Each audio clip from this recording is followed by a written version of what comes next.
নবীজি বলেন উম্মতের দল সকল নবীগণ এই দোয়াটা দুনিয়াতেই তারা চায় নিছেন, কিন্তু আমি নবী চাই নাই। কিয়ামতের মাঠে আল্লাহর কাছে উম্মত যদি বিপদে পড়ে যায়, আমার উম্মতের জন্য আল্লাহর কাছে ওই দোয়াটা চাইবো। সুবহানাল্লাহ। যখন দেখবো আমার কোনো কিছুতেই কাজ হয় না, তখন আমি ওই শেষ অস্ত্রটা আল্লাহর কাছে ব্যবহার করব। সুবহানাল্লাহ। নূহ নবী কয়, মালিক সবাইকে তুমি শেষ করে দাও, আল্লাহ কাউরে রাখো না, কাউরে রাখো না। আল্লাহ পাক বলে, নূহ এটা কি সেই দোয়া? নূহ নবী কয়, হ্যাঁ এটা সেই দোয়া যেটা তুমি কবুল করার গ্যারান্টি দিয়েছো। আল্লাহ কই, তাহলে ঠিক আছে, ফাইনাল, সব শেষ করে দিব। তুমি তোমার ইমানদার মুমিন যারা অল্প কজন ইমান এনেছে, মুমিন হয়েছে, তাদেরকে নিয়ে তুমি একটা নৌকা বানাও। এই নৌকার মধ্যে, জাহাজের মধ্যে উঠে নিরাপদ জায়গায় তুমি চলে যাও। তাম দুনিয়া আমি পানির নিচে ডুবাই দিয়ে সব ধ্বংস করে দিব, কাউকে আমি রাখবো না। কিন্তু এর আগে কিছু পাতিল বানাও, মাটি দিয়ে কিছু পাতিল তুমি তৈরি করো। নূহ নবী মাটি দিয়ে কিছু পাতিল বানাইলেন।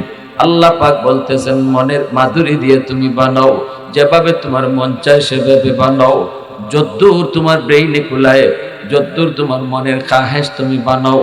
নূহ নবী বিভিন্ন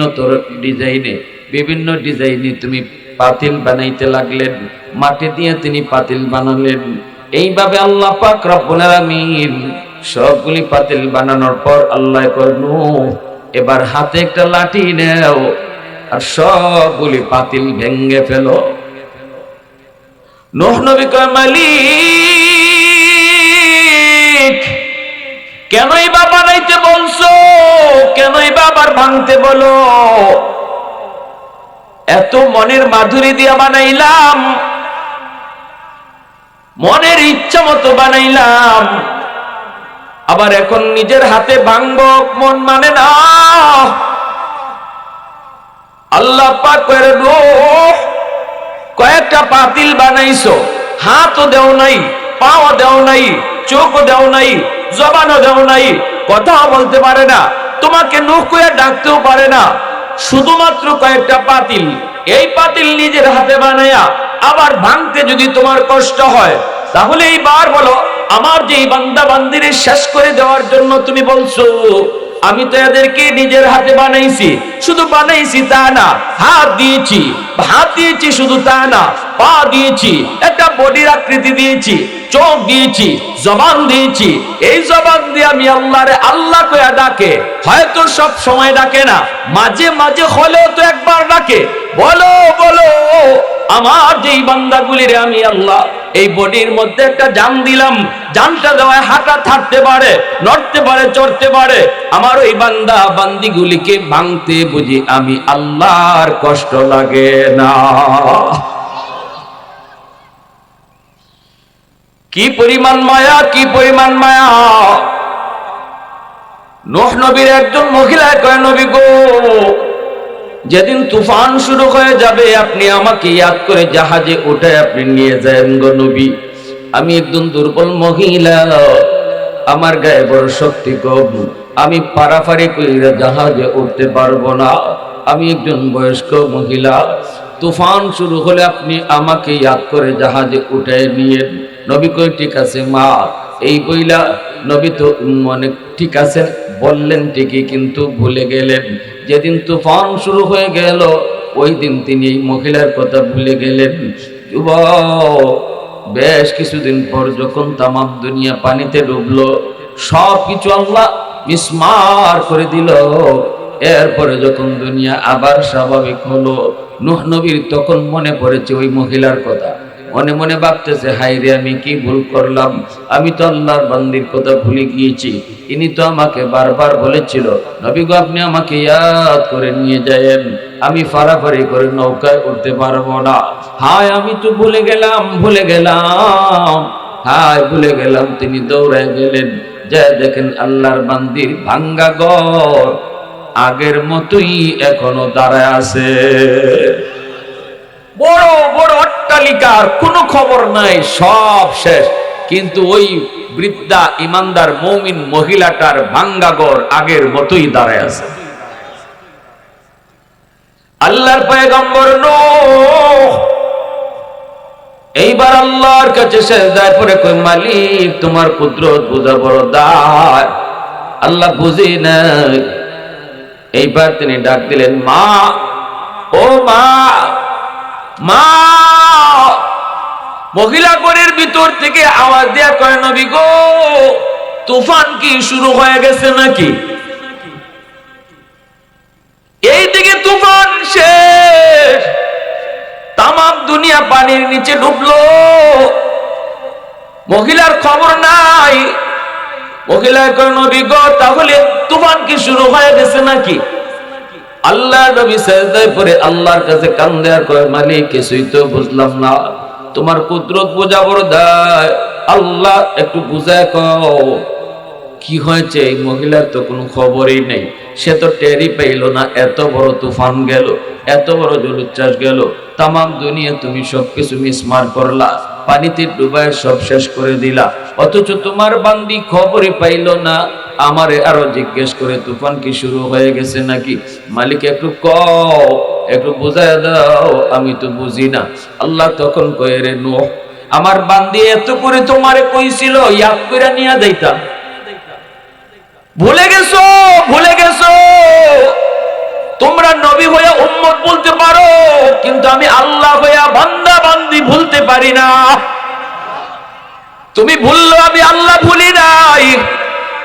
আমার বান্দিটা এত করে তোমারে বোঝায় বলছিল, তুমি ইয়াদ করে নিয়ে যাইতা, কিন্তু ভুলে গেছো।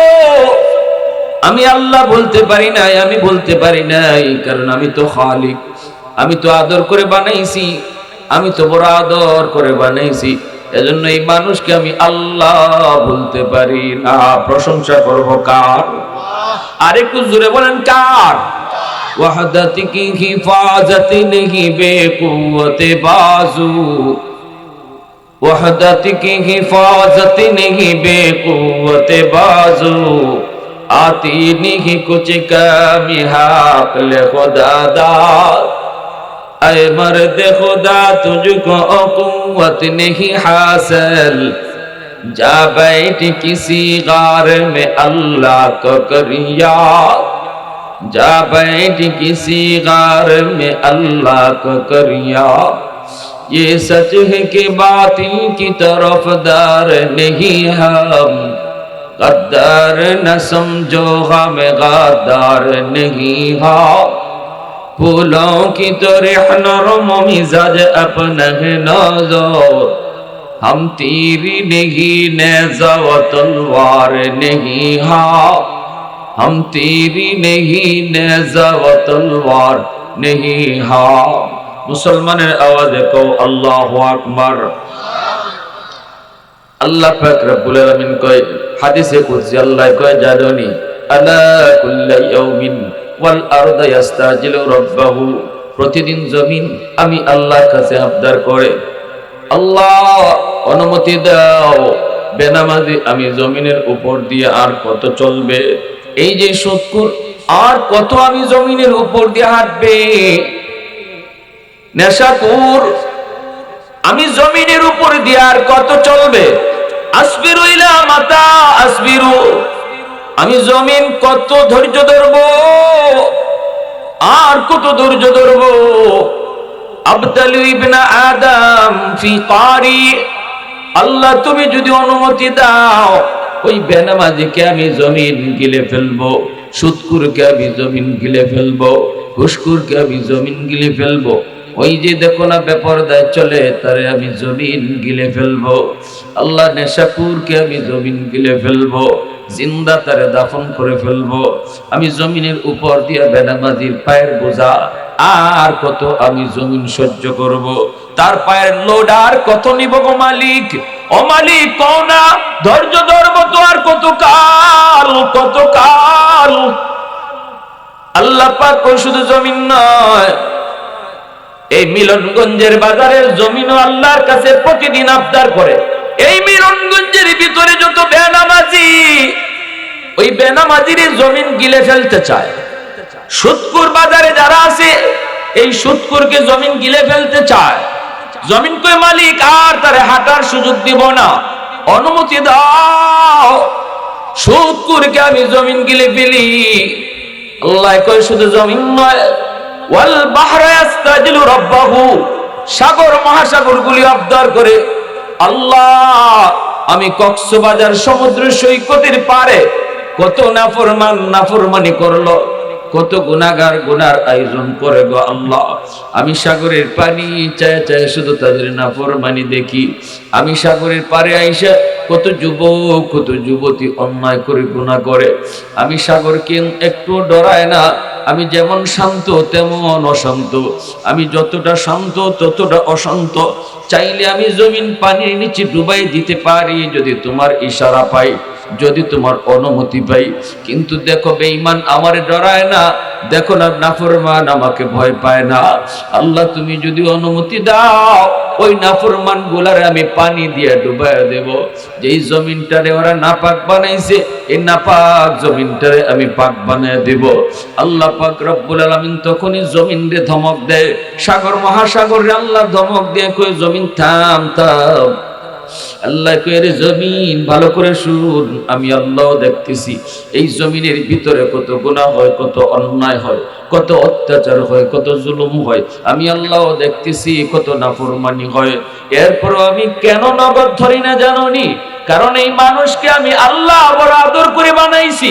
আসমান আল্লাহ বানাইছেন কুন ফায়াকুন বইলা, জমিন আল্লাহ বানাইছেন কুন ফায়াকুন বইলা, ফেরেশতা আল্লাহ বানাইছেন কুন ফায়াকুন বইলা। কিন্তু আমারে আপনারে আল্লাহ পাক কুন ফায়াকুন বইলা বানায় নাই। আমারে আপনারে যখন আল্লাহ বানাইছে আল্লাহ বলে খালাকতু বিয়াদাইয়া, এ জমিন এই মানুষকে আমি নিজের হাত দিয়ে বানাইছি। কারণ এই চেহারার মধ্যে এত দামি কপাল, এই কপাল দিয়ে বান্দা আমি আল্লাহর কুদরতি কদমে সেজদা দিবে। কপালটা আমি বানাইছি আমার সেজদার জন্য।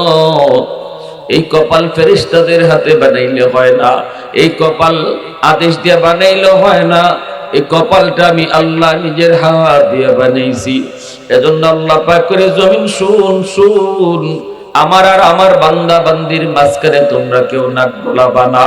আমি অপেক্ষায় আছি 60 বছর 70 বছর যাবত আমার বান্দা গুনাহ করে, কোথায় কখন কোন সময় জানি ওয়াজ মাহফিলে যায় দিলটা নরম হয়ে যায়। আমার কোন একজন নায়েবে নবীর কথায় যদি তার দিলটা নরম হয়, চোখের পানিটা ফালায় আল্লাহ মাফ করো, ভুল করেছি আর জীবনে ভুল করব না। আমি 60 বছরের গুনাহ মুহূর্তের ভিতরে মাফ করে দিব। ইল্লা মান তাবা ওয়া আমানা ওয়া আমিলা আমালান সালিহা ফাউলাইকা ইউবাদদিলুল্লাহু সাইয়্যাতিহিম হাসানাত ওয়া কানাল্লাহু গফুরার রহিমা। আল্লাহ পাক কই শুধু তার তওবার কারণে তার গুনাহগুলোকে আমি maaf করব তা না, বরং তার গুনাহগুলোকে আমি আল্লাহর নেকি দ্বারা পাল্টায় দিব। তার গুনাহ যদি পাহাড় পরিমাণ হয়, তওবার দ্বারা আমি তার গুনাহকে পাহাড় পরিমাণ নেকি বানায় দিব। গুনাহ যদি সাগর পরিমাণ হয়, আল্লাহু আকবার জোরে বলুন, গুনাহ যদি সাগর পরিমাণ হয়, আমার বান্দার তওবার কারণে সাগর পরিমাণ গুনাহকে আমি সাগর পরিমাণ নেকি বানায় দিব। আল্লাহু আকবার জোরে কও, মুসলমানের আওয়াজে কও আল্লাহু আকবার। হয় নাই আরো জোরে আল্লাহু আকবার। এজন্য আল্লাহ পাক রব্বুল আলামিন জমিনে ধমক দেয়, সাগর মহাসাগরকে ধমক দেয়। আল্লাহ পাক রব্বুল আলামিন কই জানোনি, জমিনে যতদিন 4 দল থাকবে আমি জমিন টিকায় রাখবো। এই জমিনের ভিতরে 1 নাম্বার দল, যাদের উসিলায় আমি জমিন টিকায় রাখছি, লাউলা মাশাইখু রুক্কা ওয়াশ শাবাবু খুশা ওয়াল আতফালু রুদ্দা ওয়াল আনআমু রুদ্দা লাজআলতুস সামাআ হাদিদা ওয়াল আরদা খাফসাফা ওয়াত তুরাবা ওয়া রামাদা ওয়া মা আনজালতু মিনাস সামাই কাতরা ওয়া মা আমবাততু মিনাল আরদি নাবাতা বাল আনজালতু আলাইকুমুল আযাবা সাব্বা। আল্লাহ তো এক নম্বর হলো জমিনের ভিতরে আমার কিছু বান্দা বান্দি, বয়স্ক কিছু বান্দা বান্দি আছে, চুল দাড়ি তাদের সাদা হয়ে গেছে, কোমরে তার ব্যথা, হাঁটুতে তার ব্যথা, রুকু করতে তার কষ্ট হয়, সেজদা দিতে তার বড় কষ্ট হয়। কিন্তু আমার বান্দা কষ্ট হলেও সে কষ্ট করে আমি আল্লাহকে সেজদা দেয়, কোমরটা তার সিরা যায়, রগটা তার সিরা যায়, এরপর আমি আল্লাহরে রুকু করে অসুস্থ অবস্থায় কষ্ট হয় নামাজ পড়তে, এরপর নামাজ পড়ে আমার বান্দা কষ্ট করে করে যখন আমার কদমে সেজদা দেয়, তখন তার সেজদার দিকে তাকাইলে এই জমিনের প্রতি আমার মায়া লেগে যায়। আল্লাহ কয় রে জমিন, 2 নম্বর ওয়াশাবাব খুশা, এই জমিনের ভিতরে যখন আমি আল্লাহ দেখি কিছু যুবক যৌবনের পাগলামি করে না, যৌবনে তাই আমি আল্লাহ যখন কিছু যুবক দেখি গানের আয়োজন করে না, বন্ধুদের সাথে গানের আয়োজন করার কথা, যৌবনের চাহিদা হলো গুনাহ করা, যৌবনের চাহিদা হলো জিনা করা, যৌবনের চাহিদা হলো গান বাজনা করা, যৌবনের চাহিদা হলো চুরি করা, যৌবনের চাহিদা হলো মারামারি করা। কিন্তু আমি যখন দেখি এই জমিনের ভিতরে কিছু যুবক না না যৌবনে মারামারি করে না, যৌবনে বেয়াদবি করে না, বাপ মার সাথে বেয়াদবি করে না, না না মুরব্বীদের সাথে বেয়াদবি করে না, উলামায়ে কেরামের সাথে বেয়াদবি করে না, তারে যৌবনে মসজিদে পাওয়া যায়, যৌবনে ওয়াজ মাহফিল করাইতে দেখা যায়, যৌবনে তাফসীর মাহফিল করাইতে তারে পাওয়া যায়। আমি আল্লাহ যখন দেখি যৌবনে তার মাথায় টুপি, আমি যখন দেখি যৌবনে তার মুখে দাড়ি, তখন এই যুবকের দিকে তাকাইয়া এই জমিনের প্রতি আমি আল্লাহর মায়া লেগে যায়। এজন্য আমার ভাইরা বন্ধুরা, আল্লাহ পাক রব্বুল আলামিন কয় এ জমিন ভালো করে শুন, আমি ততক্ষণ পর্যন্ত ধরব না যতক্ষণ পর্যন্ত জমিনে এমন যুবক থাকবে। ধন্য মায়ের ধন্য সন্তান মিলনগঞ্জের এই যুব সমাজ, নূরে মদিনা যুব সমাজ, এ যুবক তোমার মতো যুবকের উসিলায় আল্লাহ জমিন টিকায় রাখছে। আল্লাহু আকবার জোরে কও। তোমার মতো যুবকের উসিলায় আল্লাহ কয় আমি জমিন টিকায় রাখছি, আমি আল্লাহ জমিন টিকায় রাখছি, আসমান আসমানের জায়গায়, জমিন জমিনের জায়গায় দাঁড় করে রাখছি। যেই পরিমাণ মানুষের গুনাহ এই পরিমাণ গজব নাই, যেই পরিমাণ মানুষের গুনাহ এই পরিমাণ আযাব নাই। তালিকা যদি তৈরি করা হয়, সমাজের তালিকা তৈরি করলে দেখা যাবে বেনামাজির সংখ্যা বেশি, নামাজির সংখ্যা কম। ঘরের ভিতরে যদি তালিকা করি, ঘরের সদস্যদের ভিতরে যদি আমরা গণনা করি, সেখানেও দেখবো বেনামাজির সংখ্যা বেশি, নামাজির সংখ্যা কম। আওয়াজ দেয়া বলা ঠিক কিনা? এরপরে আল্লাহ কয় এরপরে আমি গজব দেই না। গুনাহ গজব টানে, গুনাহকে গজব টানে, গজব আসতে চায়, কিন্তু আমি যখনই দেখি কিছু যুবক জমিনের ভিতরে এমন আছে যৌবনের পাগলামি করে না, যৌবনে তার কলিজার ভিতরে আমি আল্লাহর প্রেম জমায় নেয়, ওই যুবক যখন জমিনে আমাকে সেজদা দেয়, তখন এই গজবের আগে আমার রহমত চলে যায়। ইন্না রহমাতি সাবাকাত আলা গজবি, তখনই আমার গজবের আগে রহমত চলে যায়। যখন সুবহানাল্লাহ, একটু মহব্বতের সাথে মাওলা পাকের জিকির করি, লা ইলাহা ইল্লাল্লাহ, আওয়াজ দিয়া লা ইলাহা ইল্লাল্লাহ।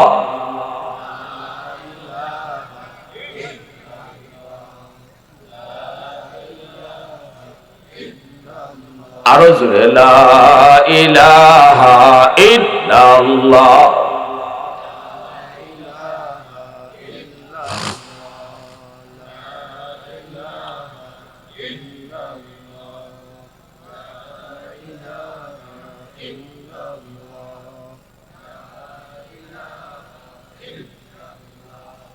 লা ইলাহা ইল্লাল্লাহ, লা ইলাহা ইল্লাল্লাহ মুহাম্মাদুর রাসূলুল্লাহ।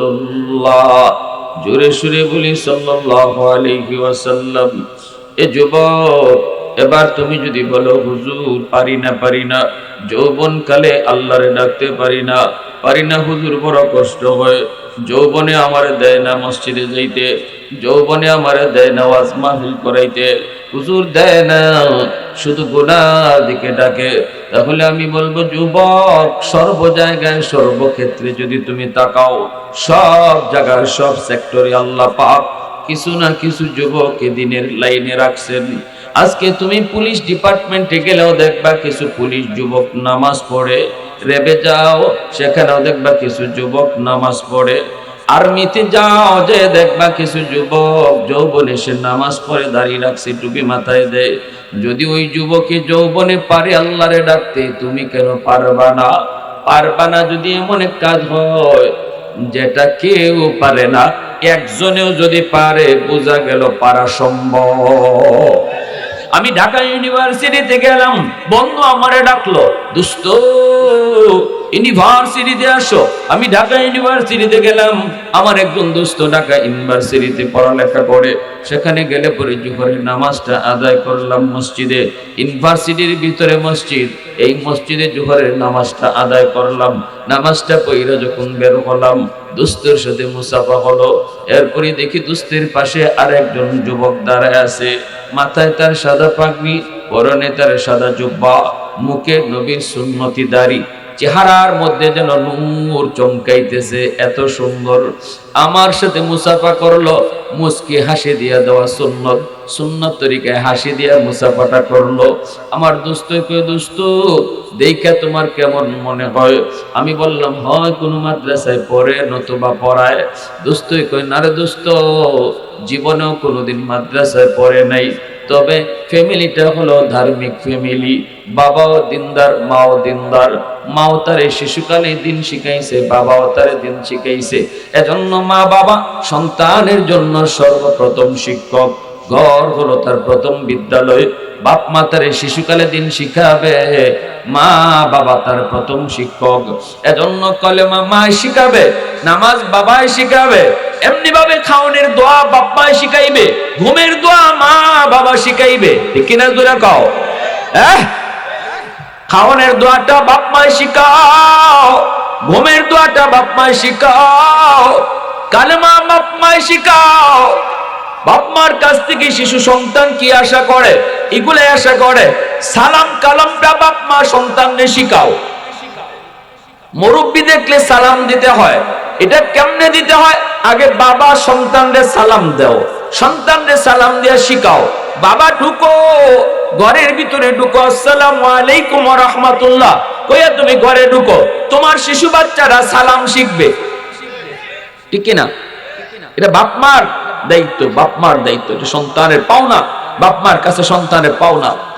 শিশুকালে আমার একটা ঘটনা মনে আছে, আমার আব্বার পাশে আব্বার একজন বন্ধু আসছেন আমাদের বাড়িতে, আমাদের ঘরে। তো আমি বাচ্চা তখন আব্বার কাছে গেছি, সালাম দেই।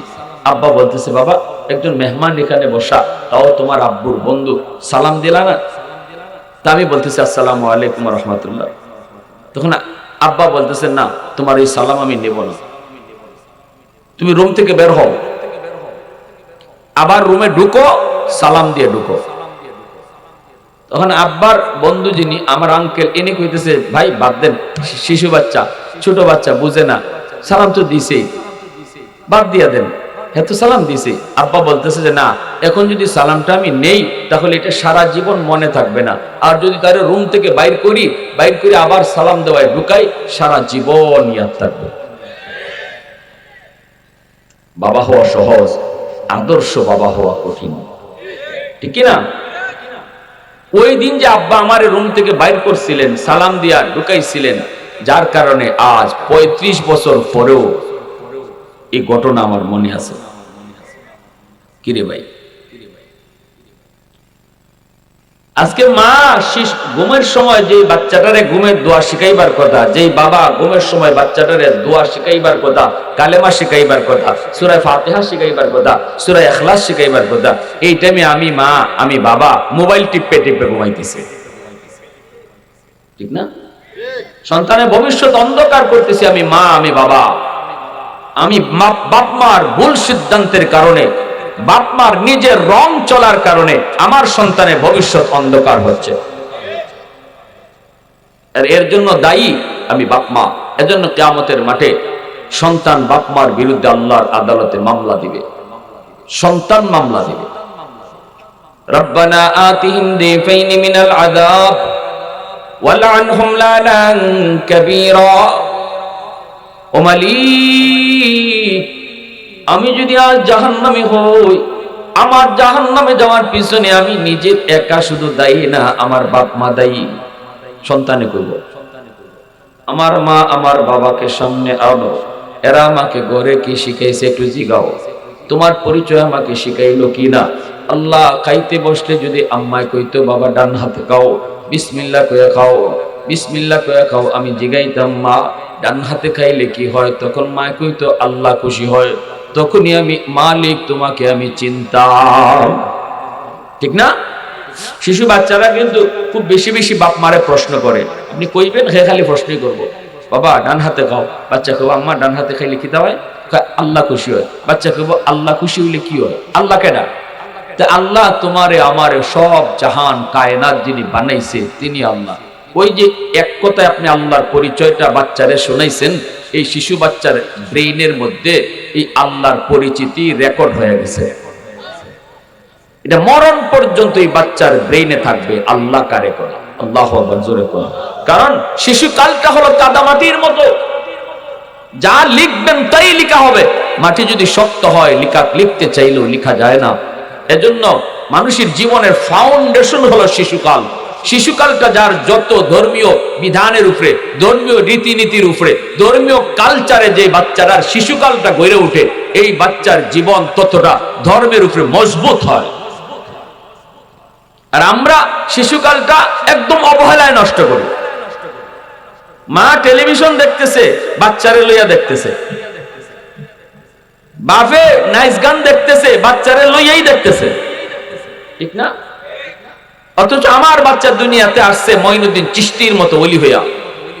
এটা আল্লাহর রাসূলের হাদিস, কুল্লু মাউলুদিন ইউলাদু আলাল ফিতরা ফাআবাওয়াহু ইউহাব্বিদানিহি আও ইউনাসসিরানিহি আও ইউমাজ্জিসানিহি। রাসূল বলেন, সকল সন্তান দুনিয়াতে আসছে আল্লাহর ওলি হইয়া, এরপরে তার বাপ মার ভুল সিদ্ধান্তের কারণে তার ওলায়ত নষ্ট হয়, তার বুজুর্গি নষ্ট হয়। নতুবা আমার বাচ্চা আব্দুল কাদের জিলানী হইয়া দুনিয়া আইছে, এটা রাসূল কইতেছেন, সে কবরেও যাবে জিলানী হইয়া যদি বাপ মার সিদ্ধান্ত সঠিক হয়। আমার ভাইয়েরা বন্ধুরা, জন্য বলি, বাচ্চাটার সামনে ঘরটারে তুমি ধর্মীয় কালচারে গড়ে তুলো, সালাম কালামের আমল ঘরে তৈরি গড়ে তুলো। মা স্বামী স্ত্রীর সালাম দাও, স্ত্রী স্বামীর সালাম দেখ, বাপরে সালাম দাও, সন্তানে মারে যে সালাম দাও, ঘরে ঢুকো, মুসাফা করো। এই দৃশ্যগুলো আমার শিশু বাচ্চায় দেখুক, সে শুনুক। এই দেখা শোনাটা তার দিল আর দিমাগের ভিতরে শিশুকালে রেকর্ড হইতেছে, রেকর্ড। বড় হওয়ার পরে তার শিখাইতে হবে না মুসাফা, হে শিশুকাল থেকে মুসাফা দেখিয়া শিখছে। ঠিক কিনা, জোরে বল। সালাম শিখাইতে হবে না, সালাম শূন্যই শিখছে। এজন্য ধর্মীয় কালচারে আমার আপনার ঘরটা সুন্দরভাবে সাজাইতে হবে।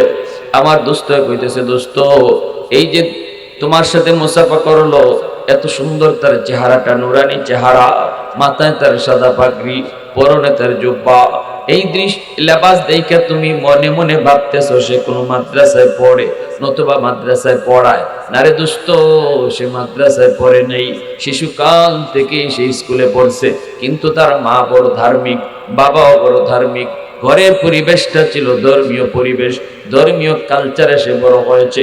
এজন্য এই বাচ্চাটা, এই যুবকটা শিশুকাল থেকে সে ধর্মের উপরে মজবুত। কলেজে পড়ে তখনও নামাজ ছাড়ে নেই, আজকে ঢাকা ইউনিভার্সিটিতে ভর্তি হলো, জন্মদারি, এখনো তার মুখে জন্মদারি, একবারের জন্য দাড়ি কামায় নাই। আল্লাহু আকবার, জোরে কও। স্কুলে পড়লো, অথচ মুখে তার জন্মদারি, চাপায় জন্মদারি, দাড়ি একবারও কাটে নাই।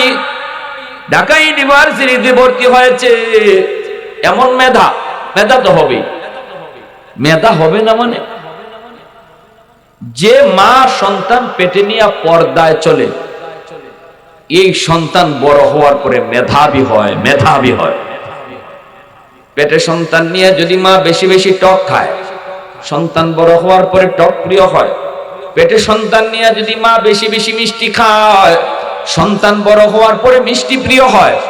পেটে সন্তান নিয়ে যদি মা বেশি বেশি ঘুমায়, সন্তান বড় হওয়ার পরে অলস হয়। পেটে সন্তান নিয়ে যদি মা টুকটাক কামকাজ করে, এই সন্তান বড় হওয়ার পরে কর্মঠ হয়। পেটে সন্তান নিয়ে যদি মা বেশি বেশি গান শুনে, সন্তান বড় হওয়ার পরে গায়ক হয়। পেটে সন্তান নিয়ে যদি মা বেশি বেশি কোরআন পড়ে, এই সন্তান অল্প দিনে হাফেজে কোরআন হয়। এজন্য মা বড় দিনদার, পর্দার ভিতরে থাকে মা। ও যুবক, ওই মা পর্দার ভিতরে সন্তানকে নিয়ে রাখছে, নিজেও পর্দার ভিতরে চলছে, যার কারণে মেধা তার ভালো। আমার দোস্ত কয়, ঢাকা ইউনিভার্সিটিতে যখন ভর্তি পরীক্ষায় সে দিয়েছে, এই ভর্তি পরীক্ষায় সবার চেয়ে বেশি নাম্বার পাইছে। এজন্য তার ইংলিশে অনার্স দেওয়া হয়েছে। ঢাকা ইউনিভার্সিটিতে ইংলিশে অনার্স সবাই পায় না, সর্বোচ্চ নাম্বার যারা পায় তাদেরকে ইংলিশে অনার্স বিভাগ দেওয়া হয়। সে ইংলিশে অনার্সে ভর্তি হয়েছে, এবং ইংলিশে অনার্সে ভর্তি হয়ে শেষ না, অনার্সেও সে ফার্স্ট ক্লাস ফার্স্ট হয়েছে। ঢাকা ইউনিভার্সিটিতে সেই হলো সর্বোচ্চ ব্রিলিয়ান্ট স্টুডেন্ট। এর চেয়ে মেধাবী কোন ছাত্র নাই। সমস্ত টিচাররা তারে চিনে, সমস্ত ছাত্র ছাত্রীরা তারে চিনে। আমি তখন বুকের সাথে বুক মিলায়া কপালে একটা চুমা দিয়ে বলছিলাম, ভাইরে একটু কও না, এই ঢাকা ইউনিভার্সিটির মতো পরিবেশে আমার নবীর সুন্নতি লেবাস লইয়া তুমি চলতেছো, তোমার কি অসুবিধা হয় না? যেখানে মেয়েরা বেপরদায় চলে, যেখানে ছেলে মেয়েরা ওপেন চলে, যেখানে ছেলে মেয়েদের ওপেন চলাফেরা, একসাথে বসে আড্ডা করে, ওই পরিবেশে তুমি আমার নবীর সুন্নতি লেবাস, এই লেবাস নিয়ে তুমি কেমনে চলো? যুবকটা চোখের পানি ছেড়ে কয়, হুজুর একটু দোয়া করবেন। আলহামদুলিল্লাহ, আমাকে আমার উস্তাদরা বড় মায়া করেন, আমার সাথী সঙ্গী সবাই আমাকে বড় শ্রদ্ধা করে, মায়া করে। এমনকি ভার্সিটির মেয়েরা আমাকে দেখলে পরে মাথায় কাপড় দিয়া দেয়। এতটা সম্মান আমারে করে, মেয়েরা আমারে দেখলে কাপড় দিয়া দেয়, মাথায় কাপড় দিয়া দেয়, সবাই সালাম দেয়, আমি সালাম করি, সালাম নেই। এতটা ইজ্জত সম্মান দিতেছে। যুবক যৌবনে আল্লাহরে ডরাইয়া নবীর লেবাসে, নবীর রঙে রঙিন হওয়ায় আল্লাহ তার ইজ্জত কমাইছে না বাড়াইছে? আওয়াজ দিয়া কও, বাড়াইছে। সবাই তারে বিশ্বাস করে, সবাই তারে বিশ্বাস করে। এই নবীর রংটার এত দাম, এত ইজ্জত, এত সম্মান, দুনিয়াতে আল্লাহ ইজ্জত বাড়াইছে। এজন্য আল্লাহ পাক রব্বুল আলামিন কই, যুবক, তোমার মতো যুবকের কারণেই আমি আল্লাহ আসমান জমিন এখনো টিকায় রাখছি। জোরে কও সুবহানাল্লাহ। কারণ যৌবনের পাগলা গোরাকে তুমি টাইনা ধরছো, পাগলা গোরাকে যেদিকে খুশি ওইদিকে তুমি টানতে দাও নাই, ধরতে দাও নাই। এজন্য আমি আল্লাহ তোমার খাতিরে জমিন টিকায় রাখছি। এ যুবক, এরপরে আল্লাহ কয় ৩ নাম্বার হলো ওয়াল আতফালু রুদ্দা। জানুনি, ঘরে ঘরে কিছু শিশু বাচ্চা আছে, শিশু বাচ্চাদের কোনো দোষ নাই, কোনো অন্যায় নেই, কোনো অপরাধ নেই। শিশুরা হলো নিষ্পাপ, তারা হলো নিষ্পাপ, এদের কোনো গুনাহ নাই, গুনাহ নেই। গুনাহ যদি করছে তার মা করছে, গুনাহ যদি করলো তার বাবা করলো। এই বাপ মার গুনার কারণে জমিনে যখন গজব আসতে চায়, গজব, এই শিশু বাচ্চাটার উসিলায় আমি আল্লাহ গজব থেকে জমিনকে বাঁচায় রাখি। কারণ শিশু বাচ্চাগুলির কোনো অপরাধ নাই, ঠিক না? এ যুবক, এজন্য বলি, বাচ্চাগুলারে মাইরো না, শিশুদেরকে অযথা কষ্ট দিও না। আমি গুনাহগারের রিজিক আল্লাহ বন্ধ করে দিত, কিন্তু আল্লাহ কয় তোমার ঘরে 2টা অবুঝ বাচ্চা আছে, এই বাচ্চার উসিলায় আমি আল্লাহ ঘরের সবাইরে খাওয়াই।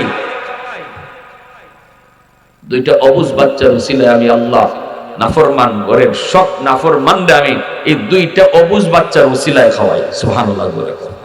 আর হুজুর কোন এই সমাজের ভিতরে আল্লাহ কয় যেই পরিমাণ বেনামাজি আসমানি গজবাইত, কিন্তু আমি যখন দেখি জমিনের ভিতরে কিছু শিশু আছে, কিছু অবুঝ বাচ্চা আছে, এরা নিষ্পাপ, এরা ফেরেশতার মতো, আসমানি গজব যদি নামে এই গুনাহগারগুলির কারণে বাচ্চাগুলা গজবে পইরা যায়, অথচ বাচ্চাদের কোনো দোষ নাই, বাচ্চাদের কোনো অপরাধ নাই।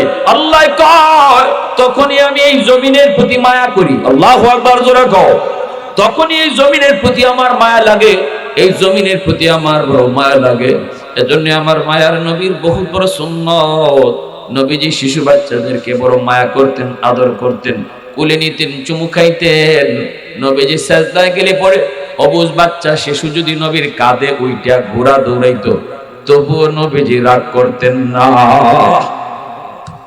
হাসান হুসেন নবীজি কাঁধে উঠে ঘোড়া দৌড়াইছেন না, ঘোড়া দৌড়াইছেন, এরপরে নবী রাগ করতেন না। খালি হাসান হুসাইন না, আরো মদিনার শিশুরা যদি রসুল নামাজে থাকতে ডিস্টার্ব করতো, আল্লাহ রসুল রাগ করতেন না। সুবহানাল্লাহ। কারণ এরা ফেরেশতা, ফেরেশতা।